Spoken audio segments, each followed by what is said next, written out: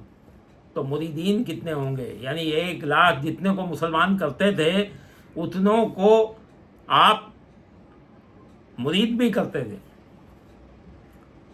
تو لاہور سے اور اجمیر تک آنے کے سفر میں 1,00,000 مسلمان آپ نے کر دیے تھے، 1,00,000 مریدین تو اس وقت بنا دیے تھے۔ آپ اندازہ لگائیے،